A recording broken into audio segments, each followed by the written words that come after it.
So I got a letter from a fan. Howdy, Abe writes. I've been slowly putting together my RX8 for Lemons. I have a cage, seats, and fire suppression installed. I'm in Colorado and decided to skip the races this year to give myself more time to sort out the car and to take advantage on budgeting, which is a very smart move. See my other video on race car budgeting. I was wondering if you had some advice. Any suggestions you have time for would be greatly appreciated. Mostly I was hoping for any I wish I knew that before racing a Rotary and Lemons topic. I am working on a Hitchhiker's Guide to the Galaxy theme, hence the whale sticker. Photo here. Thank you for your video series and for an encouragement as provided. Thanks. Here's a super dope photo. So I figured I'd share what I've learned so far with all of you, and I am by no means an expert or know what I'm talking about at all. So generally what I've come to the conclusion is there's three things that are important when it comes to building a endurance race car. So keep that in mind. If you're not building an endurance race car, some of this advice may not apply to you. But the three things that I think that you should focus on, three rules. 1, safety. 2, reliability. And 3, price. Rule 1, safety is obvious. If you die, you won't win the race. If another one of your drivers dies, you probably won't win the race either. Rule 2, reliability. Everyone knows if you want to finish first you must finish. And I think Michael Schumacher said that. So he knows a little thing about racing. And him and us, kind of the same level. But forget about winning. Think of your team as a business. If your car is broken, all those other drivers that paid won't get the race and your customers will be unhappy. Hence, nobody will want to race with you anymore. Racing is expensive. Maximize your fun by getting the maximum amount of drive. This is endurance racing crap cars. From 18 to 24 hours, asking a car to perform at its limits the entire time. Not only power, but cooling, brakes, and suspension is required. Rule 3, price. This is already an expensive hobby. Spend your money on safety. If you're going to cheat, spend it on reliability. Let's break down everything about using an RX8 as an endurance racing car. Mine is for the 24 hours of Lemons, so adjust yours accordingly. Engine. If you're running a Rotary, then it's all about reliability. Have both fans running at all times. We didn't, which is something that we are actually going to hotwire in next time. Run an aftermarket rad if you can afford it. The expansion tank will break on top of the radiator if you ever have to fuss with it. There is a very small piece of plastic underneath that will snap off. Yeah, you could probably plastic weld it, but it's not worth it. Remember, rule 2, reliability. I bought an aluminum one off eBay for 50 bucks, which is cheaper than buying a new plastic one. Always look on eBay for stuff like that. Run a water temp sensor since the stock one is fake. Your ideal temp is about 180 to 190 degrees Fahrenheit. You don't want to run over 200 degrees Fahrenheit. We did, and we blew a coolant seal inside our engine, so now I need to rebuild our engine, which is not terrible for me, but maybe daunting for others. I plan on installing an oil pressure and temp sensor. You asked if it's too much to keep track of all of these gauges. It's not. I have a light that comes on that brings your eyes to it if it goes over a certain range. So if everything is functioning fine, you don't ever have to look at your gauges. If it goes red, you need to look at the gauge. And I run Pro Sport gauges. They're relatively cheap. And if you need a mounting solution, I already have a design that you can 3D print and you can bolt it right to the roll cage. If you're still running hot, run colder plugs, which helps. There's a great article on the RX8 forum about the different plug temperatures that you can use for rotaries. A lot of people ask about the RX8 airbox. I would recommend that you keep it stock. There's a lot of people that have either less horsepower or they have their mass airflow sensors go bad very quickly in the other ones. The actual stock airbox is pretty good. I think the AEM one, you actually can get a couple more horse, but I would spend your money elsewhere. It's not really worth it right now. I would definitely run a splitter underneath the car that forces air through the radiator. Our last race we didn't do that, and our last race was the one that we blew a coolant seal. I'm not saying that that's it. I think I ran slightly warmer plugs too, so I'll have to take a look. Oil cooler thermostats are nice as well, as they opened earlier, but I have no data to show for it. I did not drain the oil rads as you asked. I changed my oil so much I didn't think it was worth it.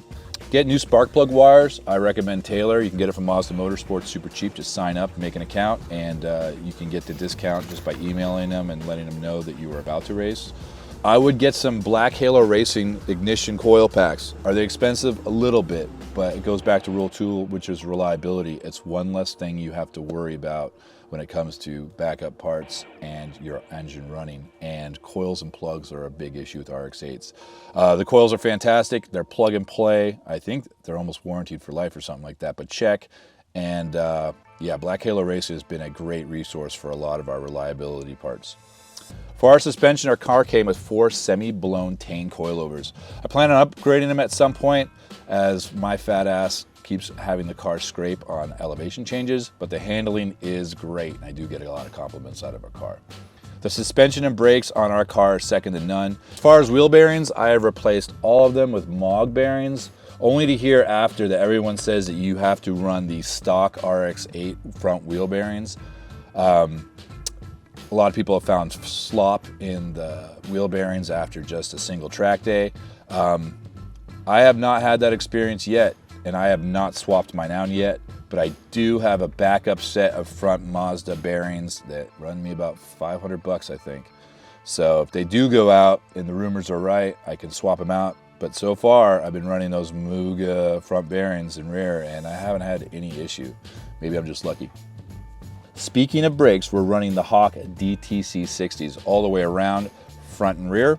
The front discs are vented and they are blanks, so they're not cross-drilled or slotted.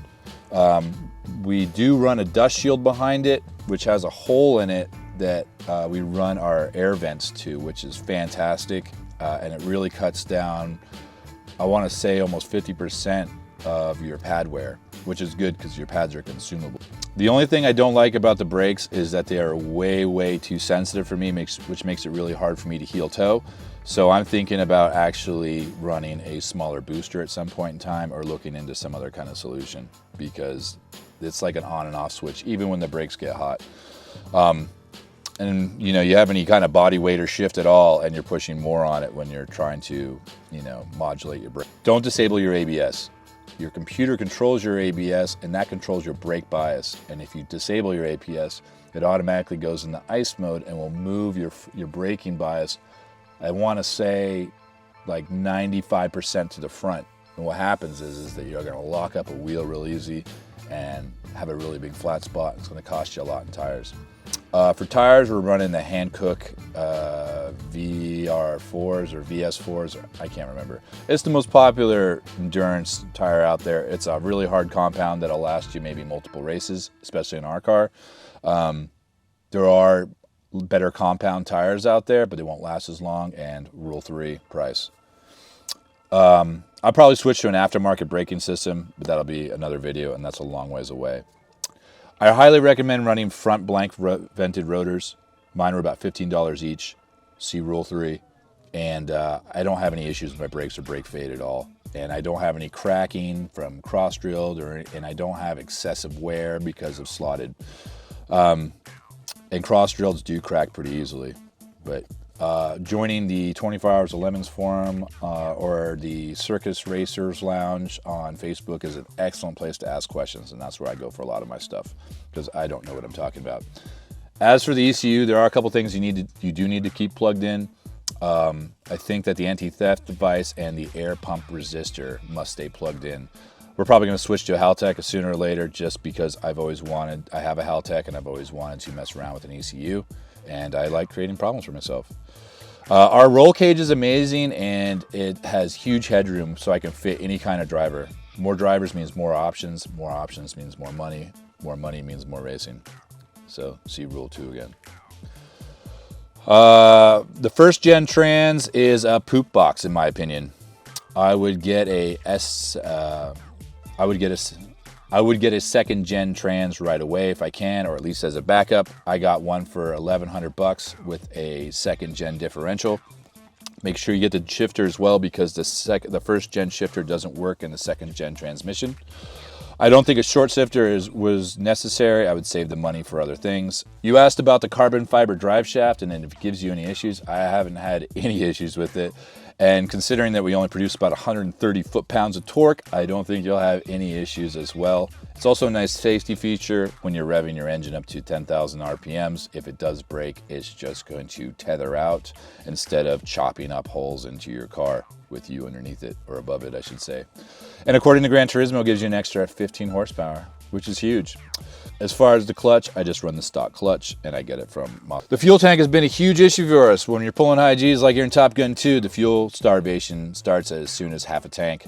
I would save some money and get a 24-gallon fuel tank whenever possible. I say 24 gallons because that is the maximum size that you can run in Champs, Lemons, Lucky Dog, and American Endurance Racing Series. Now Lucky Dog, or I should say Champs, I think has to be only 2 gallons more than your stock fuel tank, but you can always put bricks in there to take up the space to keep it legal. So now you have a fuel size tank that you can use on any series, and you know, you don't have to use all of it if you don't want to, but at least you have the option to. It's way worse than getting an 18 or a 20 and then you're like, man, I wish I had those 4 more gallons.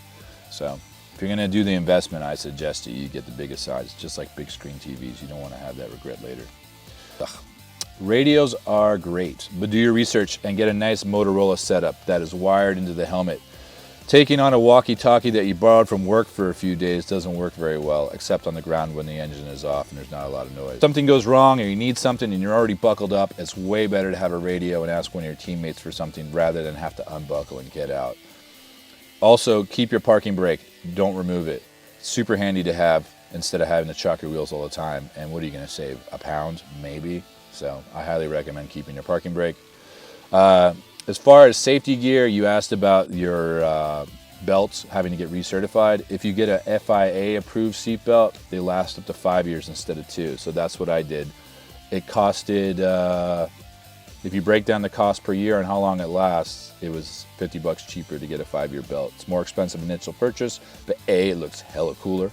And then B, you know, it saves you $50 and you don't have to do it as often. My biggest thing about this, set it and forget it.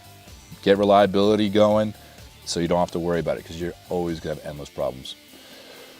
We, as far as driver cooling, we made a whole homemade cool shirt system. It works great, but my buddy at Jerry Yang Racing sold me his old cool shirt box, cool suit shirt box, whatever it's called.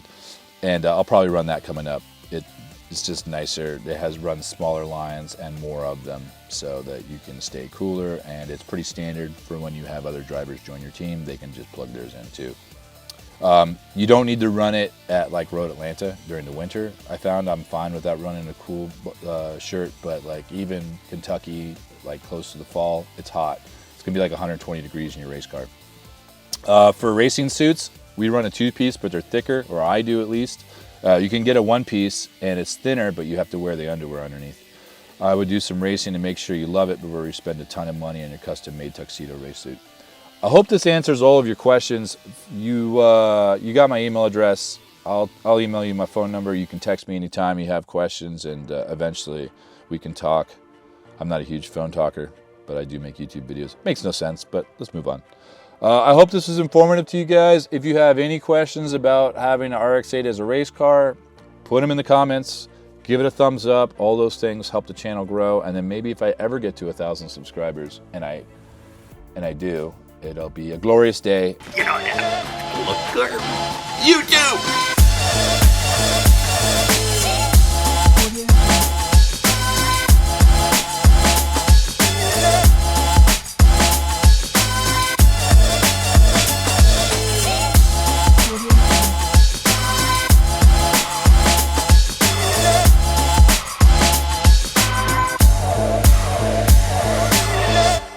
Audio Jungle.